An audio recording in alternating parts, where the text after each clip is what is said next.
జిల్లాలో చెరుకులపాడు నేత నారాయణ రెడ్డి హత్య పిరికిపంద చర్య అని వైఎస్ఆర్ జిల్లా వైఎస్ఆర్సీపీ నేతలు మండిపడ్డారు.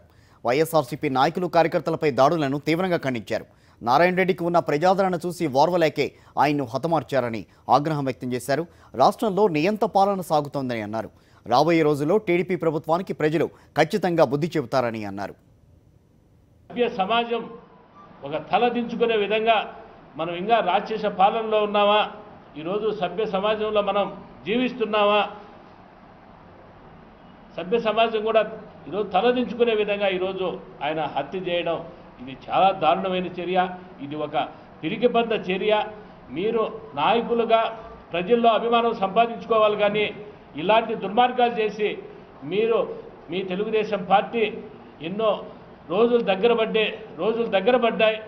నిజంగా మీరు రోజు కూడా అసహనంతో ఈరోజు తెలుగుదేశం పార్టీ నాయకులంతా కూడా ఈరోజు వైఎస్ఆర్ కాంగ్రెస్ పార్టీ నాయకులపైన కార్యకర్తలపైన దాడులు చేయడం ఇది తీవ్రంగా వైఎస్ఆర్ కాంగ్రెస్ పార్టీ ఖండిస్తూ ఉంది. రాష్ట్రంలో ఒక నియంత పరిపాలన, హిట్లర్ పరిపాలన జరుగుతుంది. రాష్ట్రంలో ఎంతోమంది మేధావులైతేమి, చర్చా వేదికలైతేమి, రిటైర్డ్ జడ్జిలైతేమి, సుప్రీంకోర్టు జడ్జిలైతేమి ప్రతి ఒక్కరూ ఖండిస్తున్నారు ఈ రాష్ట్రంలో ప్రభుత్వం ఉందా లేదా అని.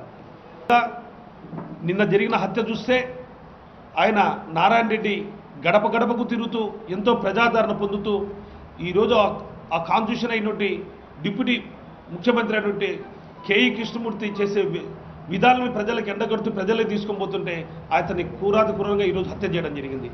ఇంత నియంత పరిపాలన చేస్తున్నావు, నువ్వు చేసే అకృతాలన్నీ ప్రజలు గమనిస్తున్నారు. ప్రజలంటే ఆయుధం అనే ఓటుతో ఏదో ఒక రోజు నీకు బుద్ధి చెప్పే రోజులు ఉన్నాయని నేను తెలియజేసుకుంటున్నా.